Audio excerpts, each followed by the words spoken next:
feel the waves cut through. নমস্কাৰ মই মিতালী ৰাণীয়ে আপোনালোক সকলোকে এমাৰ কিচেন এমাৰ ভ্লগছলৈ জনাইছো স্বাগতম পটেটো পেনকেক ৰেচিপিটো কেনেকৈ বনাই বুলকচোন এই ভিডিঅ'ৰ মাধ্যমেৰে চাই লও পটেটো পেনকেক অথবা পটেটো চিলা বনাবলৈ দুটা ডাঙৰ আকাৰৰ আলু লৈছো বাকলি আঁতৰাই ভালদৰে ধুই গ্ৰেটাৰৰ সহায়ত গ্ৰেট কৰি লৈছো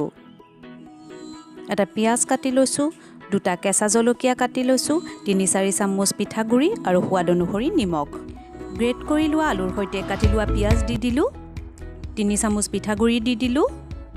কাটি লোৱা জলকীয়া দুটা দি দিলো আৰু দি দিলো সোৱাদ অনুসৰি নিমখ এতিয়া এই আটাইখিনি খুব ধুনীয়াকৈ চামুচৰ সহায়েৰে মিহলাই লম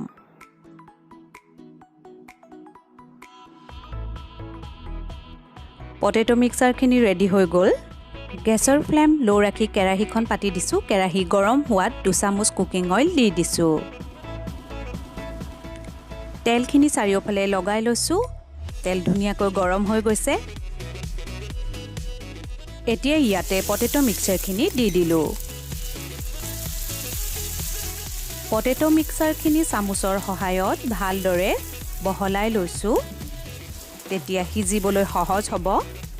পটেটো পেনকেক মই আজি খুব সাধাৰণভাৱে বনাইছো কোনো ধৰণৰ মছলা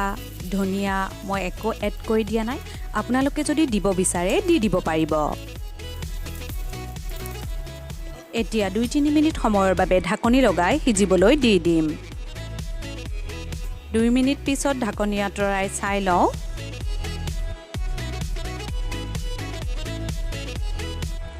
তলৰ ফালটো ভালদৰে সিজা নাই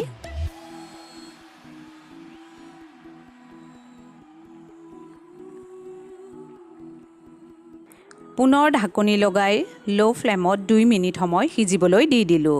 2 মিনিট পিছত ঢাকনি আঁতৰাই চাই লওঁ তলৰ ফালটো ভালদৰে সিজিছে আৰু ৰঙচুৱাও হৈছে এতিয়া মই ওপৰ ফালটো সিজিবলৈ দিব লাগিব হেহে ওপৰত 2 চামুচ তেল দিলো আৰু চাৰিওফালে লগাই দিলো আৰু এখন বহল হেতাৰ সহায়ত সাৱধানে লুটিয়াই দিলো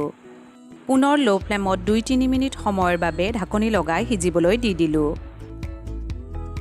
3 মিনিট সময় সিজোৱাৰ পিছত ঢাকনি আঁতৰাই ললো দুটা ফাল ধুনীয়াকৈ সিজিছে আৰু ৰঙচুৱা হৈছে হেহে মই গেছ অফ কৰি দিলো এখন বহল প্লেটত পটেটো পেনকেক উলিয়াই ললো 4-5টা থেতেলি লোৱা জালুক পটেটো চিলাৰ ওপৰত ছটিয়াই দিলো আৰু ছটিয়াই দিলো অকণমান জলকীয়া গুৰি এতিয়া এখন চুৰিৰ সহায়ত অথবা পিজ্জা কাটাৰৰ সহায়ত আলু চিলা ধুনীয়াকৈ কাটি ল'ব লাগিব এই ৰেচিপিটো ব্ৰেকফাষ্টতো খাব পাৰিব আৰু ইভিনিং চাহৰ লগতো খাব পাৰিব পটেটো পেনকেক অথবা আলু চিলা টমেটো চচৰ লগত খাবলৈ খুব জুতি লগা হয় যদি মোৰ আজিৰ এই ৰেচিপি ভিডিঅ'টো আপোনালোকৰ পছন্দ হৈছে তেনেহলে লাইক কৰিব কমেন্ট কৰিব সতৰ্ক থাকিব শান্তিৰে থাকিব ধন্যবাদ